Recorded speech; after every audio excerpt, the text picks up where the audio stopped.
السلام عليكم ورحمة الله وبركاته. ازيكم حبايبي؟ عاملين ايه؟ رب تكونوا بخير. فيديو جديد ويوم جديد، يوم كله خير وبركة وطاقة ونشاط. نبدأ اليوم بتاعنا ونصلي على النبي. اللهم صل وسلم وبارك على سيدنا محمد وعلى اله وصحبه وسلم تسليما كثيرا. لو انت اول مرة تزور قناتي نوريني باشتراكك عن طريق المستطيل الاحمر اللي تحت الشاشة. اضغطي عليه هيظهر لك الجرس، اختاري الكل علشان كل الفيديوهات اللي بنزلها توصل لكم باذن الله.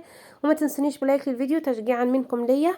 نبدأ يومنا نقول بسم الله. صباح الفل وصباح النشاط وصباح الجمال. ربنا يا رب يسعد أيامكم. ربنا يجعل أيامنا كلها خير وبركة يا رب، اللهم آمين يا رب العالمين. وطبعا ما ننساش ندعي اخواتنا في غزة، ما ننساهمش من دعواتنا. ربنا يا رب يهدي الحال عندهم يا رب، ويرحم شهدائهم يا رب، وينصرهم اللهم آمين آمين يا رب العالمين. يلا بينا ندخل على الفيديو بتاعنا النهارده ونشوف النهارده الروتين هنعمل ايه. النهارده يوم حلو جدا جدا. النهارده طبعا كل ايام ربنا اللهم لك الحمد ولك الشكر خير وزي الفل ورضا الحمد لله يا رب. الكهرباء عندنا بقت بتقطع من الساعة 11 للساعة 1. يعني هم عندنا غيروا الميعاد وخلوه كمان اللي هو بدل الساعة 1 لا تبقى ايه. كان الأول الكهرباء كانت بتقطع من 3 ل4. دلوقتي بقت بتقطع من 11 للساعة 1. يعني بقوم ساعتين 2 بدل ساعة 1 وبس اللي كانت بتقطع في اليوم. المهم ان انا برضو بقول الحمد لله يا رب ان هي بتقطع بالنهار. يعني الحمد لله في بلاد تانية بتقطع بالليل، ودي مشكلة بجد بجد، اللي هي تقطع مثلا الساعة 7 او الساعة 8، وقت بقى اللي هي ايه مذاكرة الولاد اللي خلاص رجعوا من دروسهم وكده. ف الكهرباء بتقطع على الساعة 7 8، انما احنا عندنا الحمد لله من 11 لواحدة الظهر. خير ما جراش الحمد لله. المهم كنت فطرت وشربت القهوة بتاعتي، وكنت نزلت علشان كنت عايزة يعني كنت عايزة اقطع اللحمة، وكمان كنت عايزة اجيب كتاكيت زي ما قال لحضراتكم ان انا عايزة اجيب كتاكيت بقى علشان الحق. يعني لسه الجو شو مش البرد القوي والشتاء والمطر وكده. فانا بصراحة نزلت علشان اجيب كتاكيت. قالت لي لاول مرة، يعني انا طول عمري بجيب منها قالت لي بالحجز. طب يعني ده حاجة جديدة دي. قالت لي هو دلوقتي بالحجز عشان ايه ما شاء الله في اقبال على شراء الكتكوت، فلازم تحجزي قبلها العدد اللي انت عايزاه. كان حصل معايا كده في البط، لما جيت اجيب البط قالت لي بالحجز او بيتجاب بالطلب بالعدد يعني وكده. فالمهم حجزت اللي انا عايزاه ورحت رايحه قطعه لحمه. كنت عايزه اجيب كيلو يسند معايا الشهر. هو كيلو هيمشي الشهر، هخليه يمشي الشهر، يعني مش شرط كل اسبوع اعمل جنب الخضار لحمه علشان الدنيا تمشي وتعدي وكده. وكمان انا عندي اللهم لك الحمد ولك الشكر عندي فراخ في الفريزر، فمش هيكون اعتمادي اعتماد كلي على اللحمه يعني وكده. فكيلو اللحمه ده انا قطعاه من عند الجزار اسمه وليد. وانتي في دقدوس قبل ما تعدي النفق، لو انت مثلا انت دلوقتي في دقدوس قبل ما تعدي النفق في محلات في السكة الحديد اللي هي بتاعه النفق نفسه. مش اول جزار، لا هتمشي قدام شوية هو هتلاقيه الرصيف بتاع المحل عالي كده، ومكتوب عليه هو الكيس بتاعه زي ما قلت حضراتكم شفتوه، وهو اسمه وليد. ما شاء الله حضراتكم اللي قلتولي عليه، ويعني عندي برضو ناس من جيراني قالوا لي عليه، وهنا في القناة حضراتكم قلتولي عليه.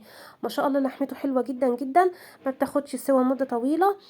وصبحة لحمة بلدي حلوة جدا ب230 جنيه سعر كيلو اللحمة. فانا جبت كيلو وحطلي كده حتتين عظم قال عشان تعمل شوربة، وحتة عرق. ف... فشوية تحابيش كده حبشها لي، عارفين حاسة كده ان الكيلو او النص كيلو اللي هو الكيس اللي معمول له الواحد ده، حاسة ان هو ما شاء الله مبروك. انما هو انا جبت كيلو يعني وكده، وعملته على وجبتين. بحب اعمله مثلا هعمله جنب مثلا لوبيا، جنب بامية، جنب فاصوليا، يعني جنب خضار طبيخ يعني وكده. والحمد لله وبيعدي. والاسبوع طبعا عايز حيرة، وكل يوم بنكون محتارين ان احنا نعمل ايه. خلاص كده الحمد لله خلصت. يعني بحب كده الصبح لو في طلب عايزه انزل اجيبه كده في البدري علشان ارجع واخلص اللي ورايا وكده واكون مخلصه كل طلباتي. كده انا خلاص عينت اللحمه بقى في الفريزر. وجيت هنا بقى طلعت كيس اللهم صل على النبي البتنجان اللي انا كنت مقوراه من بالليل. كنا مقورينه طبعا، وكنت سايباه ناشف زي ما هو، ما غسلتوش ولا عملت له اي حاجه، حطيته في الشنطه وعينته في التلاجة. تاني يوم بقى لما جيت ان انا خلاص هبدأ ان انا استعمله، طلعت حاجتي اللي انا عايزه اطلعها سواء من الفريزر او سواء من التلاجة. يعني طلعت كيس صلصه عشان النهارده ان شاء الله باذن الله هنعمل مع بعض المحشي.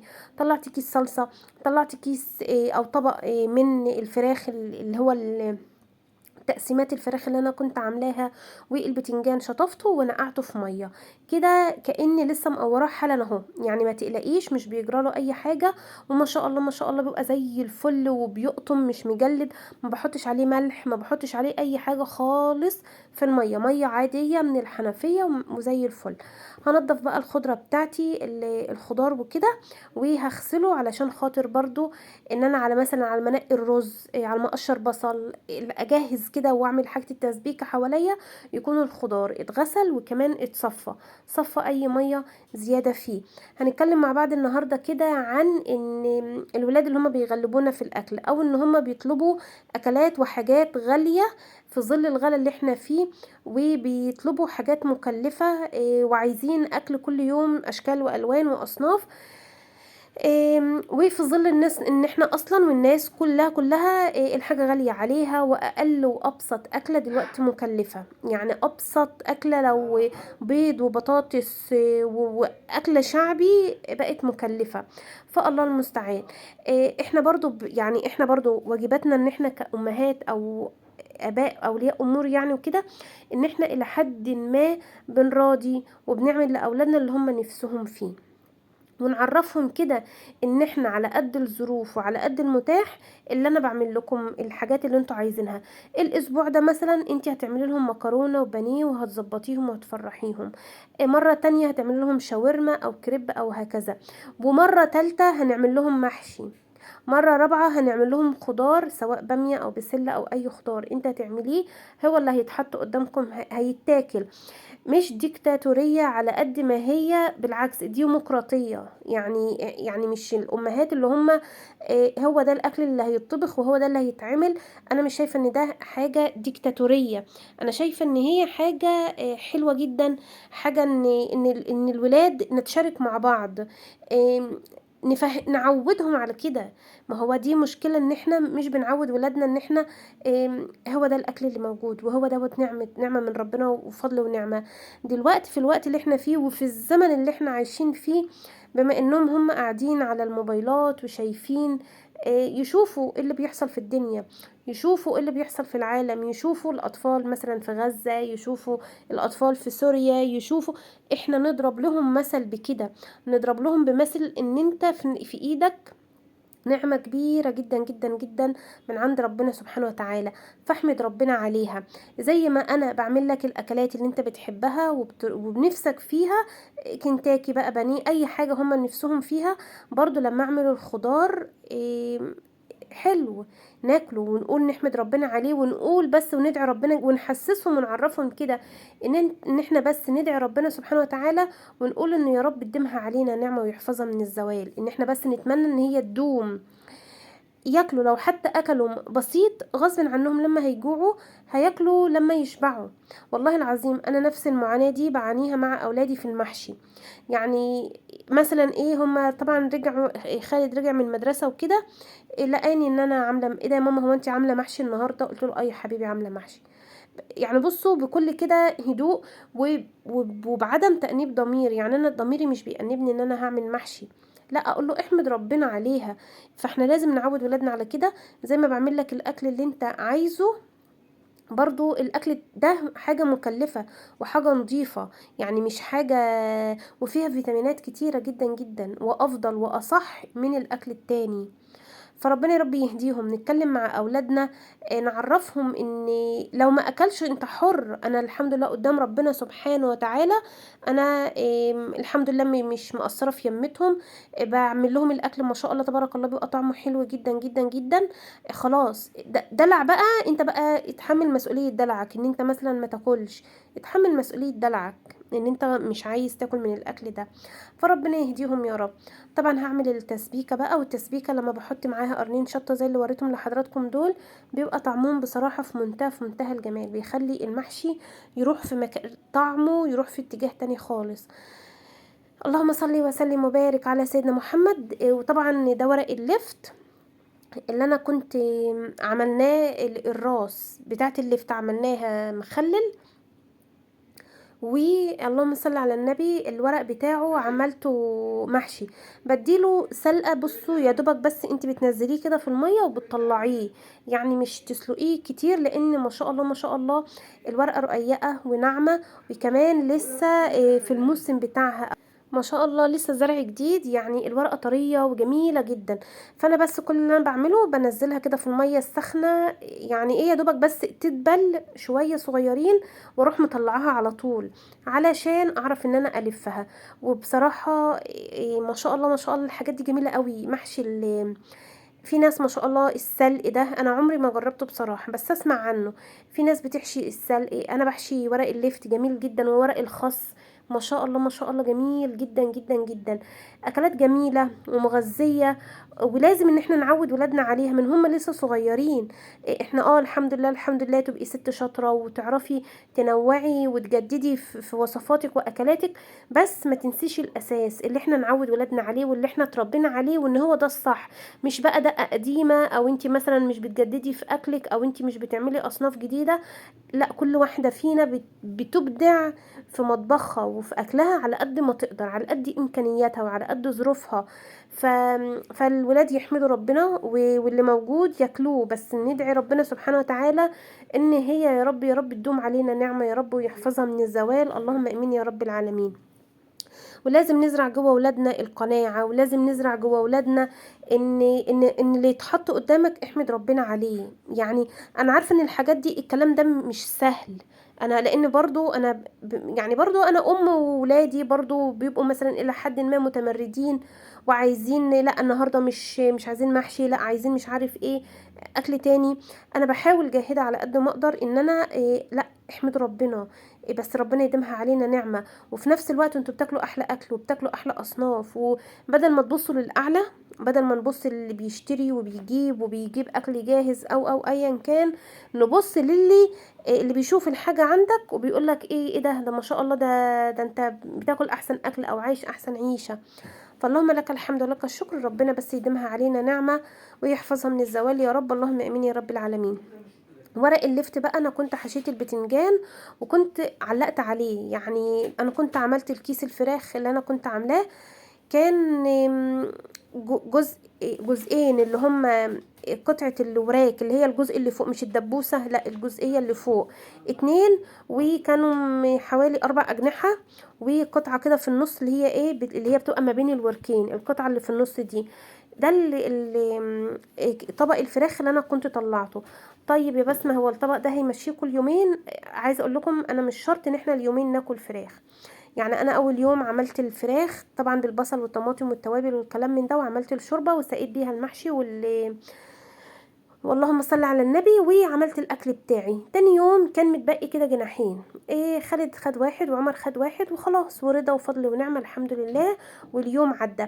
يجي بقى اليوم مثلا اللي بعدها بعد المحشي وهكذا، ممكن لو حبيت مثلا ان انا اعمل لهم صينيه مكرونه نجرسكو، ولو حطيت فيها فراخ، يبقى كده عارفين اللي هو بنسب. يعني مش مثلا انا يوم او يومين في الاسبوع ورا بعض اكل فرخه كامله مثلا، يعني بالنسبه لي اكل فرخه كامله، واقعد بقى طول الاسبوع، لان انا كده فرخه اتضربت خلاص خلصت. وبقيه الاسبوع اقعد بقى ادور على الاكلات الاقتصاديه، في حين ان الاكلات الاقتصاديه برضو مكلفه. فانت مثلا لو عامله محشي، لو عامله بيبه، لو عامله اي اكله، اول يوم بيتاكل كده، وتاني يوم عادي المحشي بيتسخن في معلقه سمنه ويبقى طعمه زي الفل وجميل جدا جدا. تيجي بقى بعدها لو طلعتي مثلا كيس تاني صدور فراخ، عايزه تعملي كفته فراخ يبقى حلو، عايزه تعملي مثلا نجرسكو جميل، عايزه تعملي كريب او شاورما زي العسل. فيبقى انت قادره ان انت تنوعي، وفي نفس الوقت ما استهلكتيش كميه كبيره من او عدد يعني من الفراخ. فاهمين قصدي ايه؟ انا كنت زي ما قلت لحضراتكم، انا كنت حشيت الاول حله البتنجان والفلفل وعلقت عليها، يعني ولعت عليها وسقيتها وكده، على ما قعدت بقى لفيت ورق اللفت. ما شاء الله جميل جدا جدا جدا بصراحه، طعمه حلو قوي.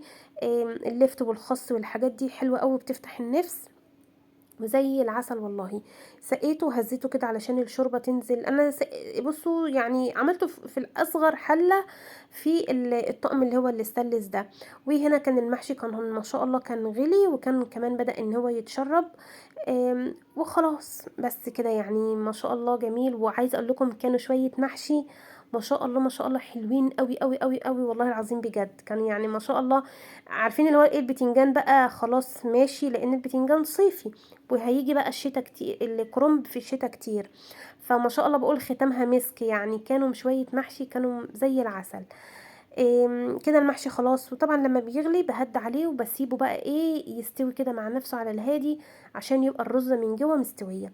وطبعا ما بملاش المحشيه وانا بحشيها لتلات ارباعها، يعني مش تملي المحشية للاخر، لان الرز بيزيد وبيطلع لفوق. لو مليتيها للاخر الرز هيخرج من صبع المحشي نفسه، وتلاقي بقى الحلة كلها ايه، يعني موقعة رز خالص كده. انما لما بتحشي تلات ارباع الصابع ولما بيزيد بيبقى ايه حلو، يعني بيوصل للنهاية بتاعت الصابع، بيبقى جميل وطعمه زي الفل، والرز كمان مستوي ومفلفل من جوه. صليت بين على النبي عليه افضل الصلاة والسلام. اللهم صل وسلم وبارك على سيدنا محمد وعلى اله وصحبه وسلم تسليما كثيرا. لو وصلت معايا لحد هنا فضلا منك حطي لي يلا لايك للفيديو. فاللهم لك الحمد ولك الشكر، ربنا يا رب يديمها علينا نعمة ويحفظها من الزوال، اللهم امين امين يا رب العالمين. المحشي بتاعنا طالع جميل وزي الفل. وانا بصفي الشوربه بقى الزياده دي علشان ما يعجنش على ما نتغدى. وبعد الغدا بشيل المحشي بقى وبروح اللهم صل على النبي معبيه في علبه. بعد ما خلاص اتغدوا بقى وكلنا وانبسطنا، الباقي بروح حاطاه في علبه وعينه في التلاجة بقى الايه ان شاء الله لتاني يوم. يعني بيمشينا يومين. وده محشي ورق اللفت، وما شاء الله مسويه في الحله الاستانلس وزي الفل، يعني الحمد لله ما بيتلسعش ولا بيتحرق ولا اي حاجه. وبالنسبه للحله الاستانلس دي زينوكس، نوعها زينوكس. ما شاء الله تبارك الله حلوه جدا جدا جدا جدا كمان. طب ايه رايك في حلل زهران؟ انا ما جربتهاش. انا اللي عندي زينوكس والمصانع الحربيه، والاتنين احلى من بعض.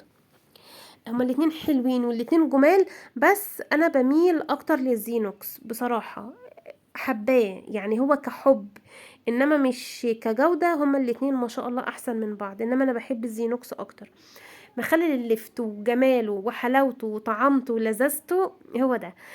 تالي يعني بصوا، يوم المحشي كان لسه البنفسجي بنفسجي. اليوم اللي بعده بقى اخد البنفسجي ده بدأ يدي لون على الابيض، فالابيض بقى لونه كده مش ابيض زي دلوقتي، لا.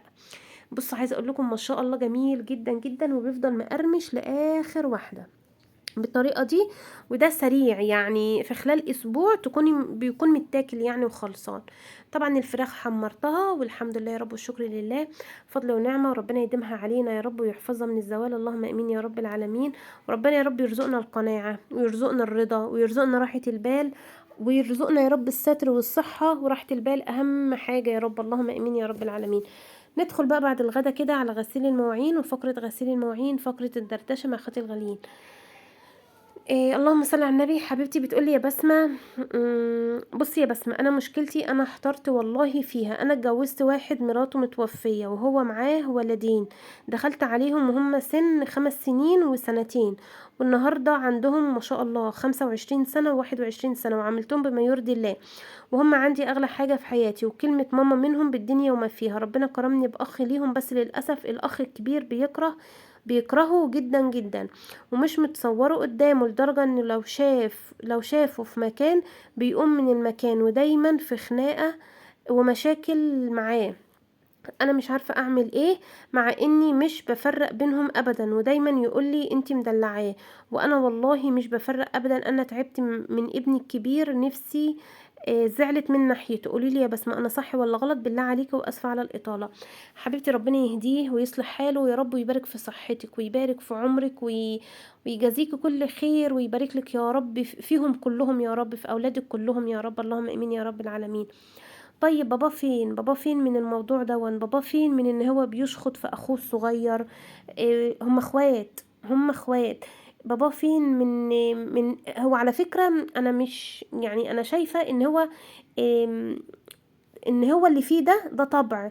لان حضرتك بتقولي انتي داخله عليهم وهو 5 سنين، يعني الكبير كان 5 سنين والصغير سنتين 2. ف5 سنين ده اصلا ما يتذكرش اي حاجه، يعني مثلا ما يتذكرش حاجه عن مامته. إيه ما ي... يعني يعني الكره اللي جواه، انا قصدي ان الكره اللي جواه ده هو طبع كده، اعتقد ان هو طبعه كده، ان هو حد غيور، ان هو مثلا معلش اناني، ما بيحبش الا نفسه، او ما بيحبش حد يتدلع، او ما بيحبش حد ان هو يكون حد مهتم بيه غيره هو، يعني هو اللي ياخد الاهتمام كله. إيه طب علاقته ايه باخوه؟ اخوه اللي هو اللي كان سنتين، اللي هو 21 سنة دلوقتي ما شاء الله، علاقته ايه بيه؟ هل ممكن انا حاسه ان هي غيره، او حاسه ان هي هو طبع، ان هو عايز ان هو الحنيه والطبطبه والاهتمام هو يكون واخده هو كله. هل بيعمل كده برضو مع اخوه اللي هو اخوه اللي هو شقيقه على طول دون؟ برضو بيعمل كده.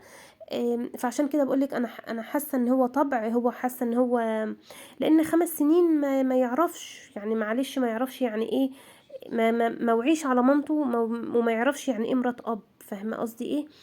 وبعدين انت حضرتك بتقولي ما شاء الله، يعني يعني هو ما يعني مثلا ما شافش منك غير كل خير. فبابا فين؟ بابا فين من الموضوع دوت اللي هو يشوف ابنه بيعمل كده ليه؟ يحاول يقرب ما بينهم، يحاول يودد، يخلي فيه ود كده وحب واخوة ما بين الاخوات. ان ده اخوك، اسمك نفس اسمه، اسمك نفس اسمه، هو نفس الاسم ونفس كل حاجة، وكمان عايشين في مكان واحد وبتاكلوا من اكل واحد وعايشين في مكان واحد. فما ينفعش الكره والغيرة دي تكون ما بين الاخوات. فبرضو شوفي باباه، وحاولوا ان انتوا تلموا الموضوع وتشوفوا يعني والاخ الصغير دوت يا حبيبي، هو مش ذنبه ان هو يبقى ملوش ذنب، او مش من حق الاخ الكبير ان هو يشخط في اخوه الصغير، او ان هو مثلا يكون قاعد في مكان يقوم يقعد في مكان تاني. لا عيب، عيب، حضرتك كبير ما شاء الله 25 سنة، يعني ناضج وفاهم وواعي وعارف المفروض ما يطلعش منك غير كل خير وحب. انت الاخ الكبير، انت اللي تحتويهم، انت اللي المفروض تطبطب على اخواتك الاتنين، يطبطب على اخواته الاتنين، وهو اللي يقرب ليهم هما الاتنين. فربنا يهديه. وبرضو كلمي باباه، عارفه اللي هو ايه، بالمحسوس كده وبالراحه، ويكلم ابنه بالراحه، يعني يقول له، يعني هو اللي يمسك عليه النقاط دي، او النقط والمواقف اللي هو بيعملها مع اخوه. فربنا يهديهم. وانتي بنت اصول، وانا عارفه ان يعني لان ما شاء الله ما شاء الله، يعني انت اللي ربيتيهم، يعني ما شاء الله ما شاء الله انت اللي مربياهم العمر ده كله، فاكيد مرتبطه بيهم. فعشان كده عشان كده هو وجع قلبك، لان هو ابنك خلاص، هو بقى ابنك اللي هو الاخ الكبير ده. فربنا يا حبيبتي يبارك لك ويجازيك كل خير. وهي الام كده، الام عطاء، الام بتستحمل، الام بتطول بالها على اولادها، ورغم ان هم بيعملوا مواقف تضايق، بس الواحده بتطول بالها، وعشان ده ابني، وعشان وجع قلبي، وانا حابه ان انا اغير فيه نقطه مش عجباني. فربنا يا حبيبتي يهديه، وربنا يا رب يبارك في صحتك ويبارك في عمرك، ويبارك لك فيهم يا رب كده، وتفرحي بيهم ان شاء الله باذن الله. ويهدي اولادنا جميعا يا رب، يا رب يهديهم ويصلح حالهم، ويرزق كل مشتاق بذريه صالحه يا رب. لو الابن يعرف ان قد ايه كلمه منه، من الابن بتخلي الام يعني يا ترفعها 7 سما يا تنزلها 7 ارض. بجد الابن لو يفهم كده، لو يفهم ان هو لما يقول كلمه او يعمل موقف لو بسيط، لو العيل بيقول لمامته صباح الخير يا ماما ويجي يبص راسها او كده، الام بتبقى الدنيا مش سايعاها. وفي نفس الوقت لو الولد داخل من بره بيزعق وكده، الام بتبقى متضايقه وزعلانه. فربنا يا رب يهدي اولادنا جميعا يا رب، ويصلح حالهم، ويعني يهديهم ويوفقهم الى ما يحب ويرضى يا رب، اللهم امين يا رب العالمين. ويكفيهم شر اصدقاء السوء. برضو شوفي اصحابه، شوفي مثلا يعني باباه بقى اللي يشوف، لان هو ده شاب ومحتاج باباه في السن ده.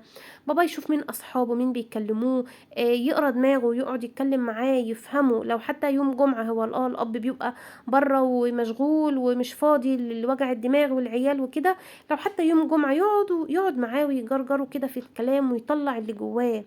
فربنا يهديهم يا رب ويصلح حالهم، اللهم امين يا رب العالمين. ويبارك لك يا حبيبتي في صحتك ويجازيك كل خير يا رب، اللهم امين يا رب العالمين. ويرزق كل مشتاق بالذريه الصالحه يا رب. النهارده انا غسلت المواعين حبيت اجرب البريل الجديد اللي احنا عاملينه، اسمه هاي لوكس. هاي لوكس. الحبايب اللي كانوا بيسالوني يا بسمه اسمه ايه، هو اسمه موجود على الكيس اللي انا كنت عاملاه، هاي لوكس. حبيت، انا لسه عندي من البريل السايب اللي انا كنت بجيبه، بس حبيت اجرب ده عشان برضو في قالوا لي هنستنى رايك وكده فيه. هو ما شاء الله على فكره حلو جدا جدا.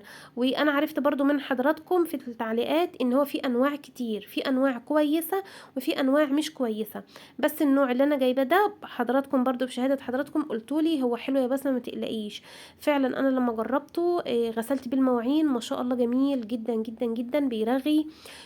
واهم كمان من الرغوة ان هو بينظف، يعني الكوباية كده مجرد بس ما بتمشي عليها الاسبونشة او الطبق، مجرد ما بتمشي عليه الاسبونشة بتلاقيه ما شاء الله بيزقزق كده ومن النظافة. ف ورغوة وحلو جدا. وهو بيتعمل على 6 لتر، انا عاملاه على 5 لتر عشان برضو يبقى ايه، يبقى مركز وينظف اكتر. يعني انا مش هفرح باللتر الزيادة، بس إيه هي يعني انا هيترمي في الارض لان هكتر لما هو يبقى خفيف. انما دوت ما شاء الله حلو جدا جدا، اسمه هاي لوكس. فما شاء الله حلو قوي قوي. وغسلت بيه برضو الحوض، يعني زي ما حضراتكم شايفين الحوض بيلمع ويعمل رغوة ونظافة، وبصراحة جميل جدا جدا. لا عجبني بجد والله العظيم عجبني. فحلو قوي يعني، تجربة الحمد لله ناجحة. وكمان عرفت ان هو في منتجات منه، في دوني وفي مسحوق، فان شاء الله بإذن الله هبقى اجرب واشوف الدنيا فيها ايه، وبرضه هقول لحضراتكم وهجرب معاكم. ده كده الفيديو بتاعي معاكم النهارده، وده كده روتيني معاكم. يا رب حبيب قلبي الفيديو يكون عجبكم وتكوني اتنشطتي وتكوني استفدتي، وبحبكم جدا في الله.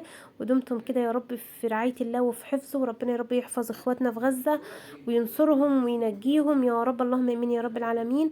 ويشفي كل مريض يا رب، اللهم امين يا رب العالمين. بحبكم جدا في الله، اشوفكم على خير فيديو جديد، هتوحشوني جدا جدا. والسلام عليكم ورحمة الله وبركاته.